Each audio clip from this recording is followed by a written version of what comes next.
Financial services, because green financing is becoming a big context, and like he was mentioning, like there are many NBFCs that we have funded, which also kind of like lend quite a bit to the green energy economy as such.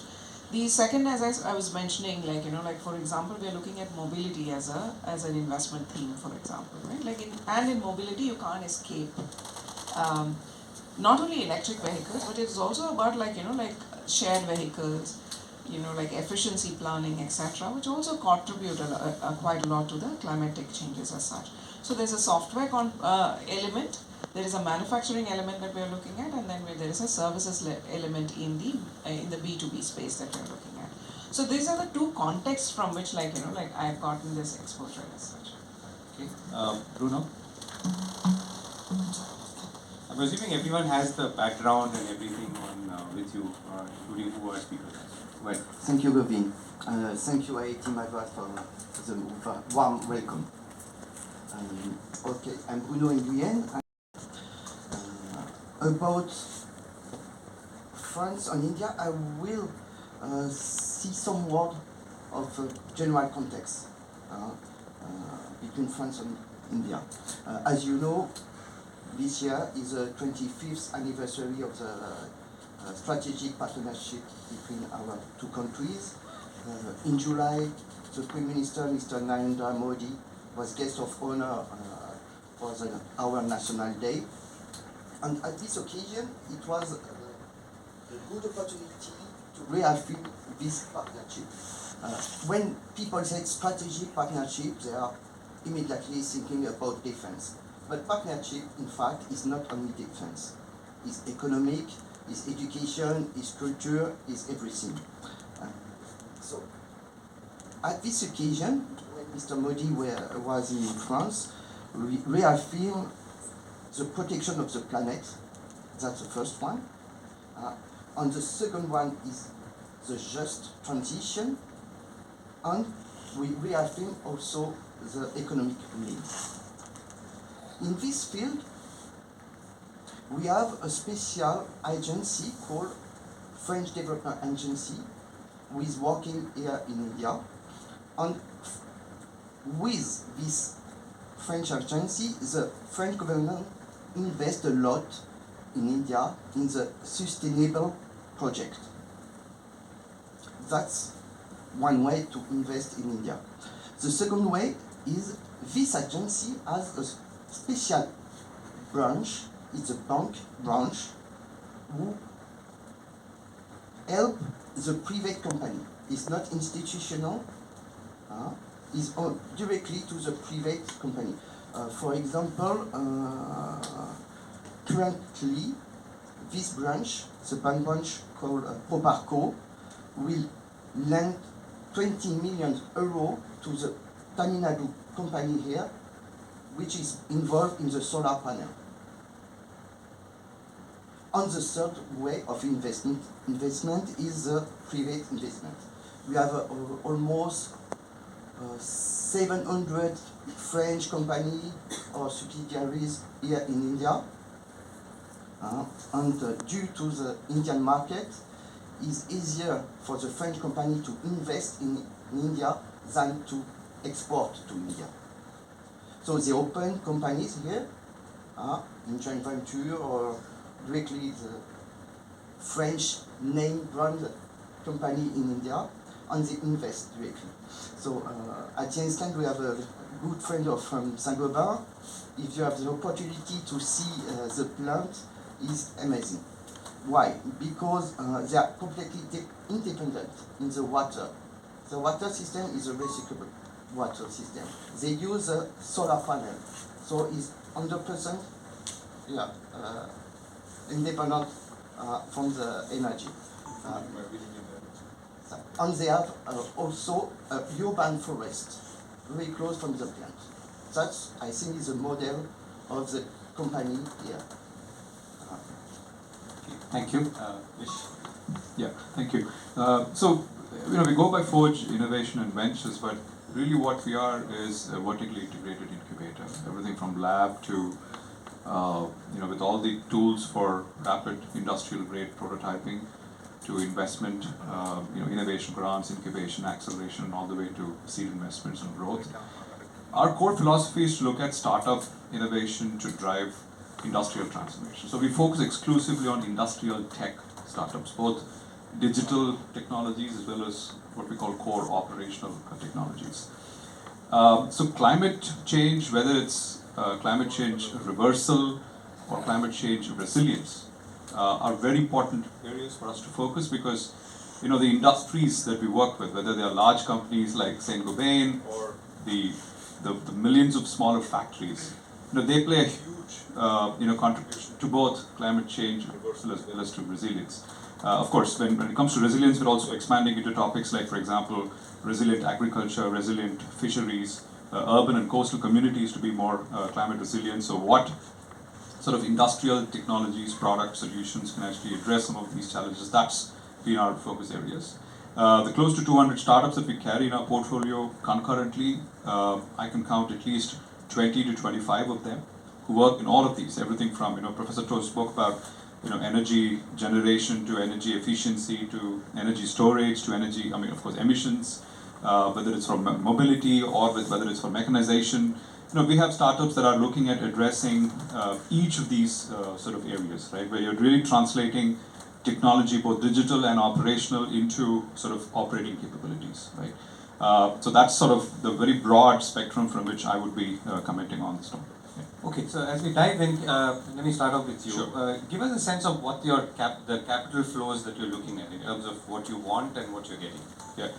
So let me actually put up sort of context to it, right? See, venture capital, the way it works is, and it should, and I'm not complaining here, and I'm saying venture capital should put money into technologies and solutions that have obviously found product market fit, which we all understand. But what it really means is that it's already become a category, if not a commodity, right? It can sell. Now, all the stuff that we're talking about today is pre that. We're looking at lab to market, and we're looking at stages where they go from doing multiple projects to becoming a solution, to then sort of emerging into a product which has repeatability across customers, across use cases. So that transition is obviously going to require a lot more money because these are deep tech, right?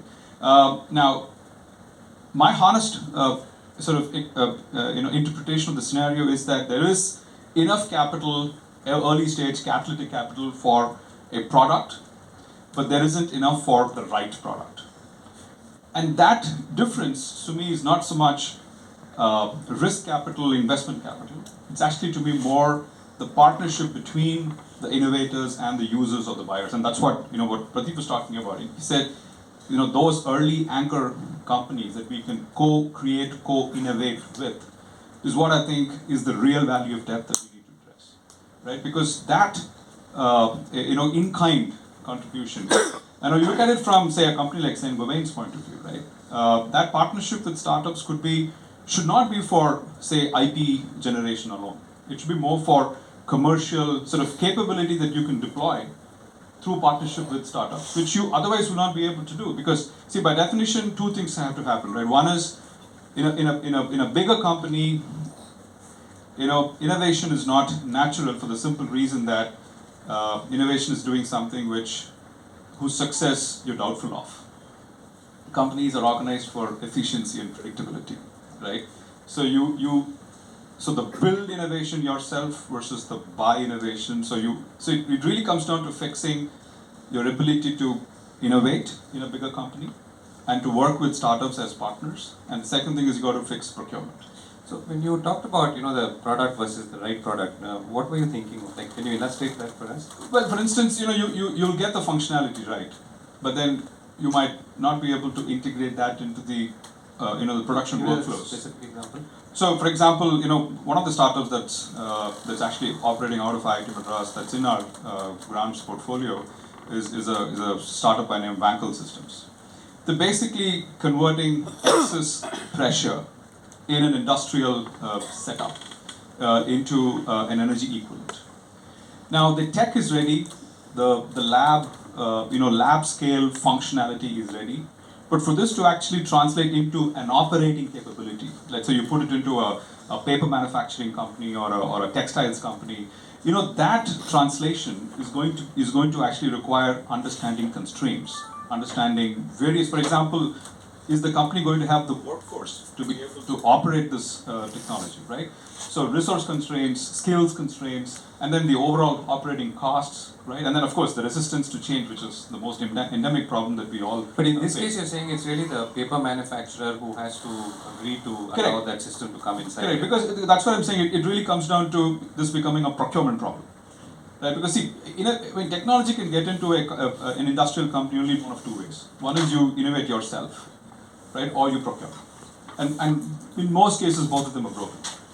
Right, so the work that we are trying to do is actually bring these companies, and for example, Vedanta, right, so we've been running the Vedanta Spark end-to-end corporate innovation, startup accelerator, corporate venture fund program for about 3 years now.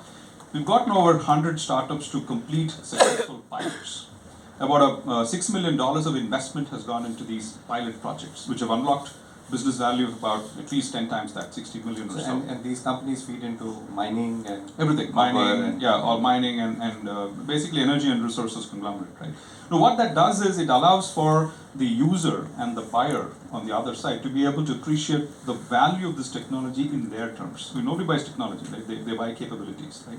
So this sort of coming together, co-innovation, co-creation, I think that is more important for the concept that you're talking about. So to me, it's not so much venture capital, that's enough of it, but we got to make a much stronger case for the checks to be written. Okay.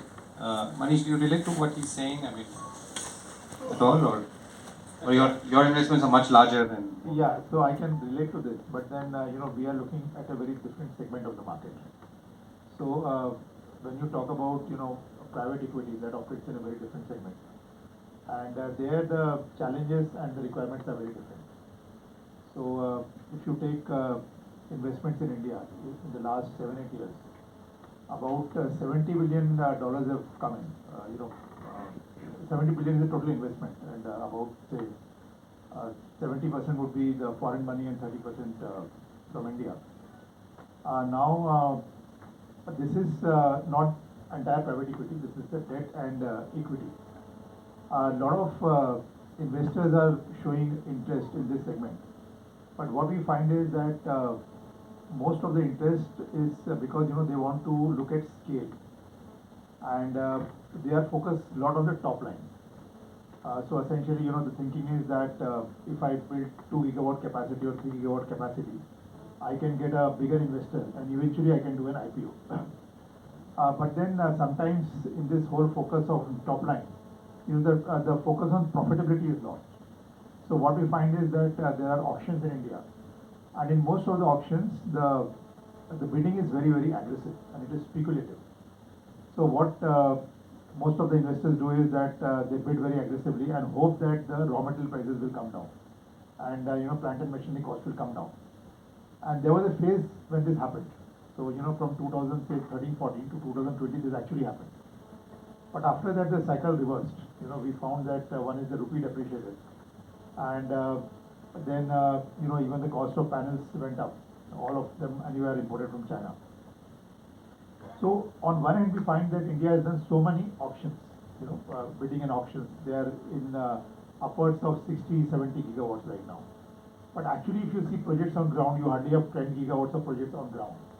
And it is ironical that today, we talk about so much progress on solar and wind, which is true. But then India has done about 65 gigawatts of solar till date. China actually does it every year, that much capacity. So I think there's too much of focus on the top line. I think one needs to think holistically and also look at the bottom line. And once that happens, then options will be more realistic and more projects will come on ground, which capacity that you invested in. Right? Yeah. So we have funded projects where the aggregate capacity is about 12 gigawatts. Yeah. So can you break that up for us, and which are the top ones? So mostly this would be projects in the solar sector, solar and solar rooftop, and some of that is in the wind sector. So the breakup will be about say 70% in solar and about 30% in wind. That is the broad breakup. Yeah. And since when? I mean, what's the time horizon for these investments? So most of these investments have been made after 2015. So typically these are long-term investments. The power purchase agreements are for 25 years, and normally debt is given for 15 to 17 years. And about in a project about 70 to 75% is debt, and about 20 to 25% is equity. Now, the way we see it is that while we give loan for 17 years, but actually in these projects, cost of capital is extremely important. So once the projects are commissioned in about say 1 to 2 years, then they tend to get refinanced. So while actually they are on paper for 17 years, but with us they are hardly for 2 to 3 years. They tend to get refinanced, and that is very important because once they get refinanced, the cost of debt comes down. And because these projects are majorly funded out of debt, the cost of debt is extremely important. And tell us about the capital that you're sourcing, you're bringing in. So basically, the way we see it is that the fund requirement in this sector. The last 7-8 years, I talked about 80 billion, but if you would go to the next 8 years, that requirement is close to about 1.15 trillion. That is our estimate, and this is the conservative estimate. And this has to be seen in the context of the fact that if you see the total credit market in India, bank credit, that is about 1.5 trillion. Okay, and if you add the NBFC credit to that, that's about 2 trillion. So 2 trillion is the entire credit market in India today. And in the next 7-8 years, we are talking about clean tech sector, which itself will require about $1.15 trillion on a conservative side. So naturally, the requirement of money is huge. And while domestic savings are important, but I think a lot of money will have to come from overseas climate investors. That's the way we see it. And that's why one of our important role is that we are acting as a conduit to get in, money from the international climate investors into India.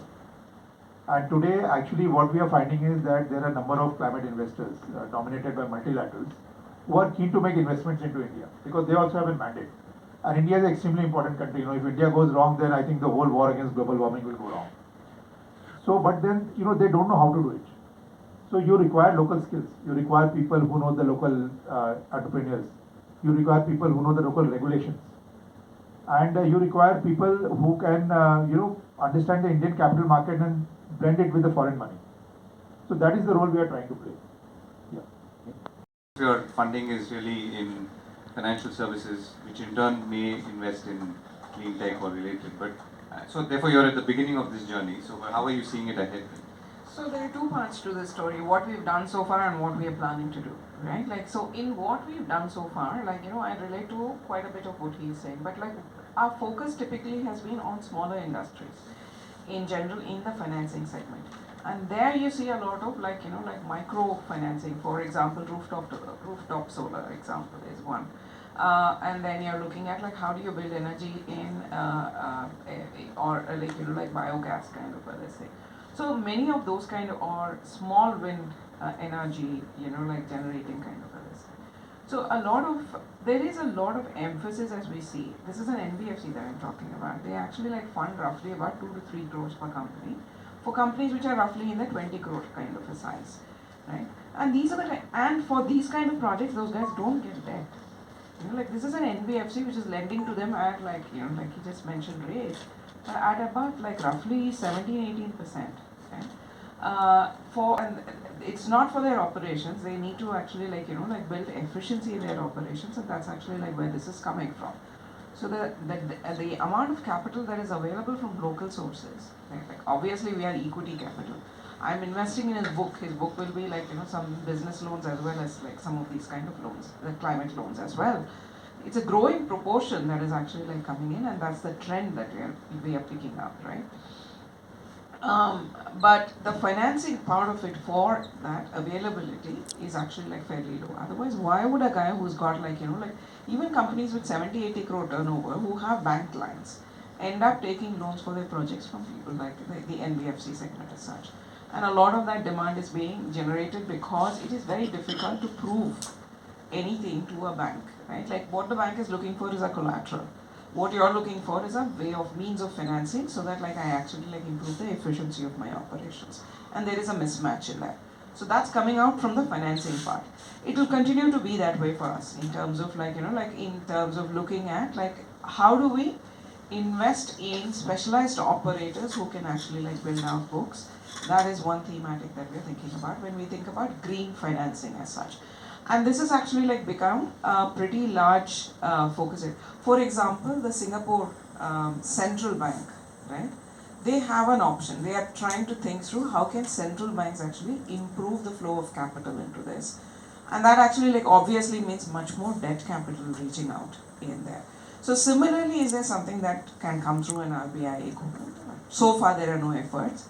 It is not that RBI is not thinking of it, but there are too many other things on their priority as well. But there is actually like, like if you, and the NBFC segment typically like is ahead of banking when it comes to many of the. So that's one way that we're thinking about it. The second way that we're thinking about in the new fund that we're launching, a lot of, there are two parts to it. One is like, China plus one, right? And China plus one actually like one of the thematics. This is your fourth fund? This is a fourth fund. So, and one of the key portions of the China plus one is in like areas like photovoltaic, for example, right? Like which we don't have any exposure on. There's a lot of consumption in India by itself for many of this. So that's one part of it. The second is in terms of like, like obviously EV is a big theme which has like come about like in the mobility part. Batteries, right? Like there's a lot of thing about like moving battery production locally or EV production locally, which actually like has a lot of focus on it. So obviously like we're playing into that kind of a market as well. What we're also interestingly seeing is a huge focus of existing, like players like what he is mentioning. There's purely service level guys who are in there who improve their efficiency substantially. For example, a solar panel needs to be cleaned on a daily basis for its efficiency of energy absorption to happen, right? O&M operators, control operators, etc., who are like like working on that. Software which says like like hey, this is actually like coming down and this is where the attention is needed, right? Carbon credits kind of companies which are coming up. So some of them are in earlier stages of development where like we don't have much of a role to play, to be very honest, because we are PE operators in that context. But some of them actually like in the O&M kind of a space or in the manufacturing up front, there is where like like we'd like to operate. That's the place where we are going with. The second part of what I would like to mention is we are purely Indian invested, like it's a domestic fund. Indian money, investing in domestic companies and then circulating money back into that, right? So 100% of our investors in our fund 3 have been domestic investors. In fund 4, there would be a small mix of, like overseas capital, but overseas capital is not going to be institutional capital, it's going to be Indian diaspora. And for the diaspora, this is again a big thing. It is also amazing how much the Indian domestic investors are curious about this, especially in running specialist operators, NBFCs, who can actually like take this theme forward. So you're saying that investing in clean tech is exciting now as compared to earlier? It is a portion of our investment thesis. It's not like like it's not the core of my investment thesis. Just to be upfront. Where it is a core of investment thesis is at a much earlier stage. And Avana, for example, is doing like thrice the amount of work that we would end up doing. Capital deployment wise, it will be smaller, but it's not. There's no PE fund which will actually like focus core on climate. But I mean, there's not climate link, but clean tech or broadly. Yes. So I would say that the first 3 were B2B of the first 2 funds were much more B2B oriented. There was manufacturing as well, and there is a larger services element, right? Like so, this is the first the broader group. At that point in time, it was also a part of a broader group. Right now, we've stepped out. The mandate is actually like like the capital has come out of that. The group reallocation has happened. Therefore, like we are not conflicted anymore. So that was one of our constraints, but like like now we'll be looking at we still have the connects within the group, which goes into the manufacturing part of it. But you're saying that in the fourth fund, under the China plus one categorization, a lot of it could end up in the climate space or dealing with decarbonization and so on. I'm saying that's that, my question. Yes, there is actually like if you look at large capital absorbing industries, manufacturing coming into India, yes, there is a substantial amount of it which is there. It won't be the singular thing, but it is a substantial amount, yes.